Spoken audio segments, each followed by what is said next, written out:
If you're a tech enthusiast, then you need to know how your gadgets really work. Ready to get started?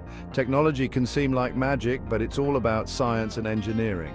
For instance, facial recognition on your phone uses a tiny camera and some smart algorithms. When you look at your phone, the camera captures your face, and the algorithm compares it to a stored image. If it matches, voila, your phone unlocks. But that's just the tip of the iceberg. Think about Wi-Fi. It's like an invisible web that connects your devices to the internet. Your router sends out signals, your device catches them, and boom, you're online. Simple, right?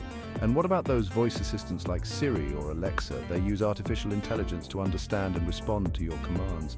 When you ask a question, your voice is converted into data, processed by servers, and then you get your answer. Just like having a mini genius in your pocket. So next time you use your tech, remember, it's not magic, it's engineering. Stay curious, tech enthusiasts.